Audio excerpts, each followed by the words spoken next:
আজকে বাড়িতে একদম সবজি নেই, শুধু রয়েছে ডিম পড়ে রয়েছে। তাই ভাবলাম যে ডিম দিয়ে কী রান্না করবো, আর একই রান্নার ডিমের ঝোল ডিমের কারি আর খেতে ভালো লাগছে না। তাই ভাবলাম একটু অন্য রকম করে রান্না করি। তো প্রথমে মিক্সিং জারে একটুখানি পোস্ত, সর্ষে, কাজু বাদাম, লঙ্কা, জল দিয়ে ভালো করে একটা পেস্ট তৈরি করে নিয়েছি। এরপরে গ্যাসে কড়াই বসিয়ে সর্ষের তেল আর একটু রসুন কুচি দিয়েছি। রসুন কুচিটা একটুখানি ভাজা ভাজা হয়ে যাওয়ার পর তারপর একটু পেঁয়াজ দিয়েছি। পেঁয়াজটা একটু ভালো করে একটু ভেজে নিয়েছি, বেশ লাল লাল করে ভেজে নিয়েছি। তারপরে এই টিফিন বক্সের মধ্যে এটাকে দিয়ে দিয়েছি।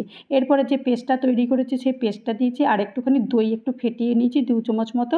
দইটা ফেটিয়ে আর একটু সামান্য একটু হলুদ গুঁড়ো দিয়েছি, আর 1/2 চামচ মতো একটু লঙ্কার গুঁড়ো দিয়েছি, আর একটু সর্ষের তেল দিয়েছি। দেওয়ার পরে তারপরে বেশ ভালো করে একটু মেখে চেখে দিচ্ছি। আর এত সুন্দর গন্ধ বেরোচ্ছে না, সর্ষের তেলটা দিয়েছি তো সেই কারণে ভীষণ সুন্দর গন্ধ বেরোচ্ছে। আর একটু পরিমাণ মতো জল দিয়েছি, নুন দিয়েছি, আর একটু চিনি দিয়েছি। দেওয়ার পরে ভালো করে এটা মিক্সড করে এই যে ডিমগুলো আগে থেকেই সেদ্ধ করে কেটে রেখেছিলাম সেইগুলো দিয়ে দিয়েছি। একটু ডুবো ডুবো তেল ডুবিয়ে দিয়েছি, একটু কাঁচা লঙ্কা দিয়ে দিয়েছি, দিয়ে ঢেকে এটাকে ভাপে বসিয়ে দিয়েছি গরম জল দিয়ে এই 15 থেকে 20 মিনিটের জন্য।